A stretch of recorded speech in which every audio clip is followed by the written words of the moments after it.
Episode 8, Exploring Communication Strategies to Resolve Relationship Issues. Hi, friends. Welcome back to the podcast. In today's episode, it's going to be a bit different because I want to talk about something that I am definitely still learning myself and that I'm not that great at, and it's interpersonal communication skills. I'm not a therapist yet, and I am not an expert. But I've seen in my own relationships and in the stories people share with me how much communication can make or break connection. We often think relationships fail because of big issues, but so often it's the little things, the words we choose, the tone we use, or the times we stay silent when we really need to speak up. So in this episode, I want to explore some strategies for communicating better in relationships. Think of this as me learning out loud, and maybe you'll pick something up and you can use it in your own life too. Now, why is communication so important, but at the same time, it's super underrated? Because we usually focus on things like chemistry, shared interests, compatibility, but not enough on how we actually talk to each other. The research from the Gottman Institute found that how couples communicate during conflict predicts long-term relationship success, and it does so more than the conflict itself. The poor communication often shows up in what Gottman calls the 4 horsemen of the apocalypse. That's criticism, that's contempt, that's defensiveness and stonewalling. So let's break those down a little bit. Criticism, you probably already know this, but it's attacking the person instead of the behavior. For example, somebody might say, "You're so selfish," instead of saying, "I feel frustrated by your behavior." Or contempt, mocking, sarcasm, eye rolling, or speaking with superiority. For example, "Wow, nice job being late again," or "You really don't care, do you?" Or, for example, defensiveness. Defensiveness means refusing to take responsibility and counterattacking instead of listening. So if I'm addressing an issue with somebody and they say something like, "Well, you're never on time either," that's defensiveness. Or stonewalling, which is something I've been guilty of doing, unfortunately, and it's shutting down, withdrawing, or refusing to engage. It's actually quite common. An example would be giving somebody the silent treatment or walking out during the conversation. According to Gottman's decades of research, those patterns are stronger predictors of divorce and relational breakdowns than the topics of the conflict themselves. Couples can disagree about so many things like chores, sex, politics, religion, but they can still thrive. But if those disagreements are handled with contempt, criticism, defensiveness, or stonewalling, the relationship is in trouble. So small things really matter. A single phrase with the right tone can either calm, repair, or it can escalate. Some common relationship conflicts and how we see them play out. So here's an example of a couple. The partner comes home late and doesn't text. The other person feels ignored, and then when they address it with each other, the person who came home late feels attacked. So an unhelpful version would be, "You never think about me." And a helpful version would be, "When I don't hear from you, I feel anxious. Can you please text me next time so that I know that you're safe?" So actually, this is kind of hitting home. Not the exact example, but Frank and I, we trigger each other sometimes. The way we say things to each other can send us into a quick conflict, can escalate, and it can cause some problems. Often, one of us has to initiate the repair in order to address how we communicate. So I will give you an example from a beach trip that we did a couple of months ago. honestly, now that it's been a couple of months, I don't even remember the exact detail that drove the problem, but it had something to do with the umbrella. Like the umbrella was broken or something. But I know that he was setting up the umbrella and I could tell he was having trouble. And I asked him a question, or either that or I offered to help, but he just ignored me. And I think he ignored me because he was upset about something I had said earlier. So it was like he was stonewalling me, but I didn't realize it.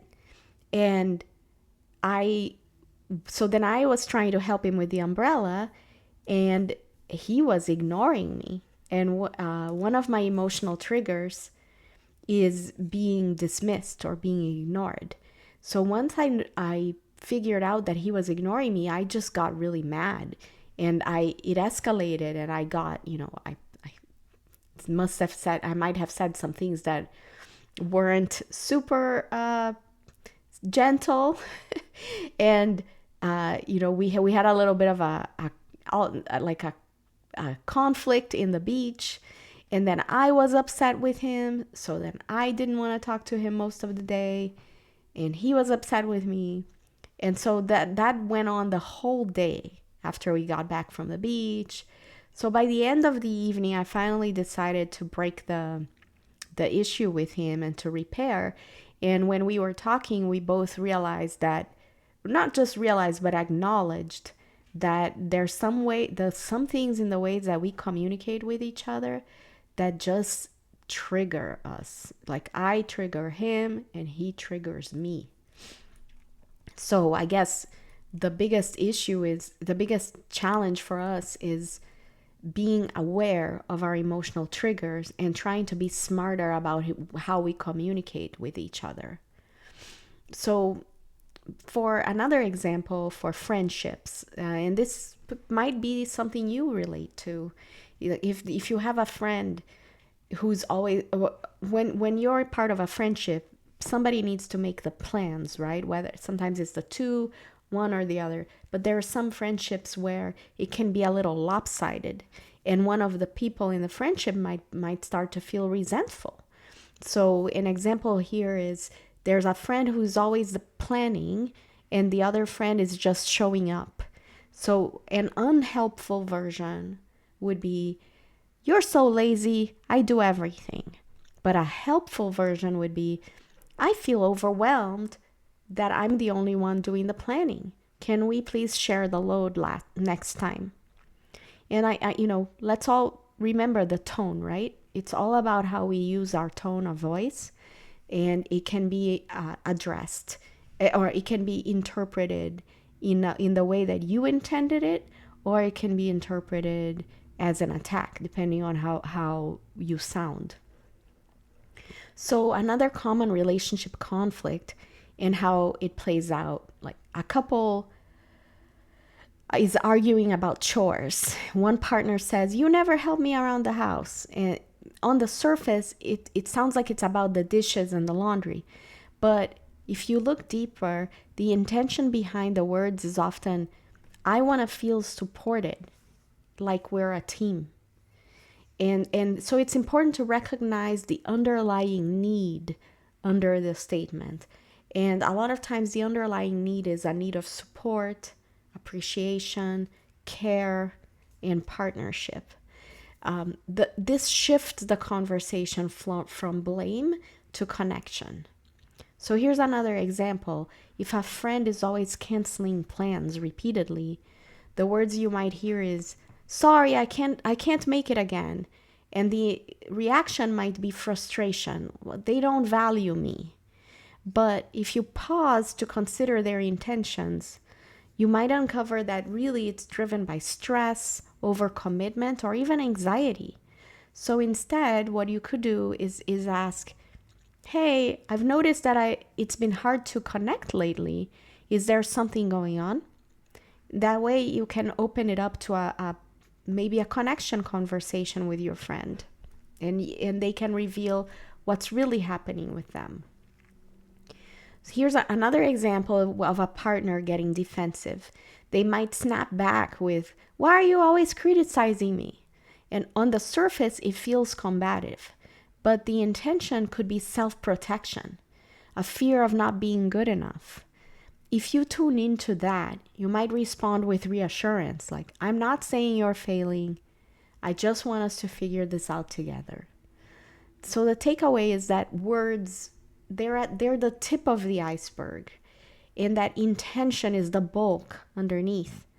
If we only react to the words, we can escalate the conflict. If we pause and ask, what's the need or fear behind this? We can create space for empathy and for resolution. Here are some tools and strategies from research to help us get better at communicating. One of them is the I statement. You may already know this, and the format is I feel, and then whatever the emotion is, when whatever the situation is, and I need, and then you state your need. So an example is, I feel stressed when our plans change last minute. I need a little bit more notice to adjust. And then another one is active listening. We repeat back what the person says before responding. So if the person says something to you, you can reply by saying, so what I'm hearing is that you felt hurt when I canceled dinner. Is that right? And do it in a non-combative way, obviously, right? And then let's be aware of our tone, because according to the Gottman's research, conflicts that start with blame escalate 96% of the time. So instead of blaming, the recommendation is to soften with curiosity instead of accusation.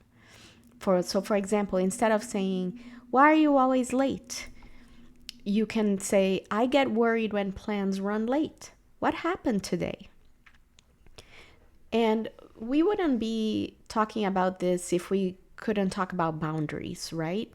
Boundaries, oh my gosh, such an important topic, something that we are going to continue to talk about in this podcast, and also something I've read a lot of books about.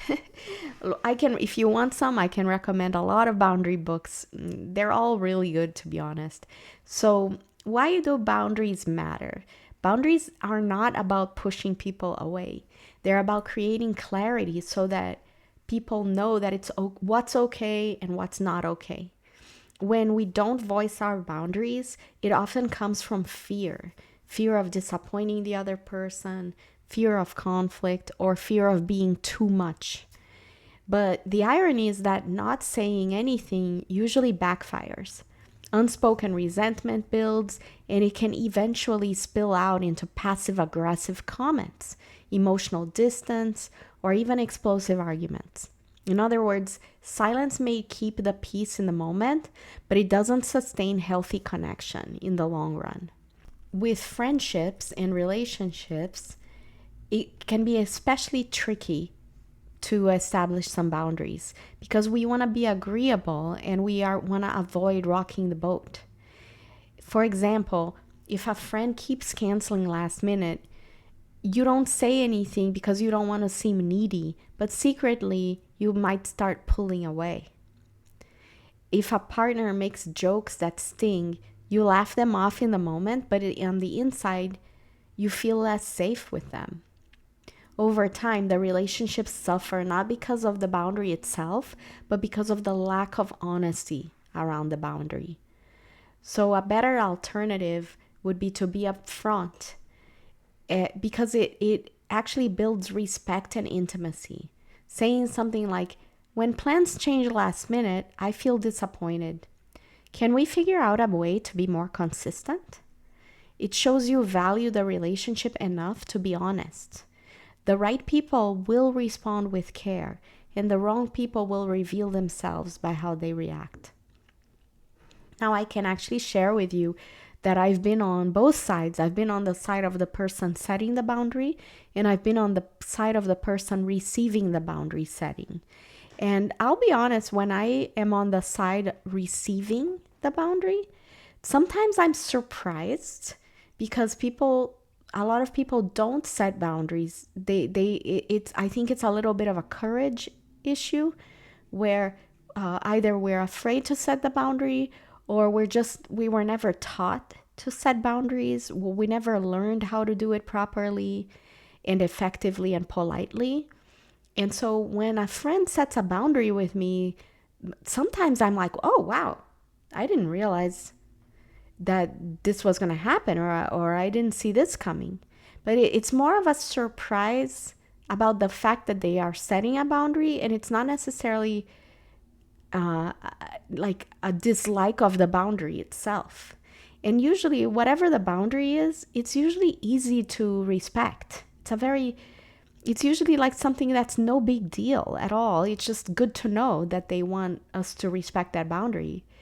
So I would say majority of the time when somebody has set a boundary with me, it was easy to abide by their boundary. It didn't harm our relationship. If anything, it strengthened our relationship.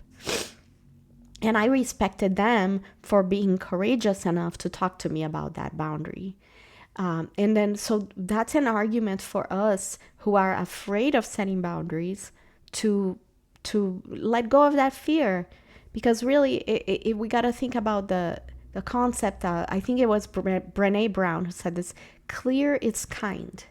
If you are in relationship with somebody, you want them to be clear with you because that's kindness, and you want them to tell you how they feel or what they need from you. And that's what I'm gonna keep remembering next time I have to set a boundary with somebody. It's all about how we say it, our tone, and usually, majority of the time, the people you are setting the boundary with are going to be glad to respect your boundary. So here are some phrases we can use for setting boundaries. One of them is, "That doesn't work for me, but here's what could." Or, "I need some space to process. Can we revisit this tomorrow?" Or, "I care about you and I also need to protect my own energy here." When you want to protect your time, you can say, I can't commit right now, but I appreciate you thinking of me." Or, "I'd love to support you, but I need some downtime this week. Can we revisit this later?" When someone crosses the line with words or jokes, you could say, "I know you didn't mean them, but that joke didn't sit well with me." Or you could say, "When you say that, it feels dismissive. Can you phrase it differently?" Or when you need consistency, you can say, "I value our time together. When plans get canceled last minute, it's hard for me. Can we find a way that works better for the both of us?" Or, "I need a little more notice when plans change. That way I don't feel blindsided." When you're saying no without guilt, "That doesn't work for me, but I hope it goes well." Or, "I'm not able to do that, but thanks for asking." Or when you want to keep communications open, "This is important to me, so I want to be honest about how I feel. Can we talk about this? I'd rather be upfront than let the resentment build." And here are some challenges that we all face, myself included: falling into defensiveness, struggling to stay calm when emotions are running high, wanting to be right instead of seeking understanding.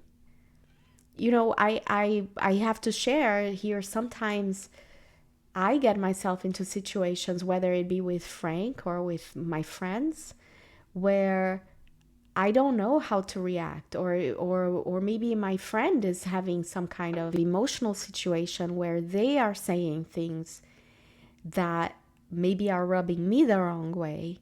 And it's not always easy. It's not easy to set a boundary in the moment. It's not easy to have the right reaction every time. And I really believe that this is something that it's like a muscle that we can exercise, right? None of us were born being good at setting boundaries, and none of us were born knowing how to exercise our biceps. Ooh, it's my excuse to show you how I've been working out lately. Check these babies out. Um, None of us were born knowing how to exercise our biceps. None of us were born knowing how to set boundaries. So don't be too hard on yourself if you feel like you don't know how to set boundaries. It's okay. We can all learn, and they are worth it. They are important, and also the right. We can be more aware of our bodies and our reactions, so that when we say something, we say it with the highest likelihood of it being effective, right? And because ultimately, if you're going to say something, your intended outcome is to resolve a conflict, right? But so think about that too. Think about your intentions, what you want the discussion to result in. So here's some ways that we can practice. We can journal before reacting if we have a little bit of time. We can pause before replying. Literally, take a deep breath. Let's take a deep breath again together.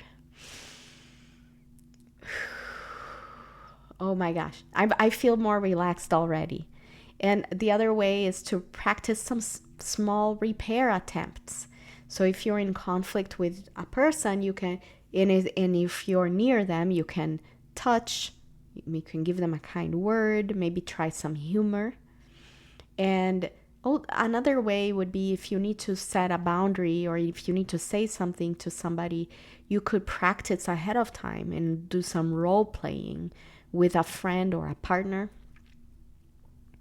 So that's what I've been learning, that communication isn't just a skill, it's a relationship lifeline. The way we talk, listen, respond shapes whether conflict can tear us up or actually bring us together.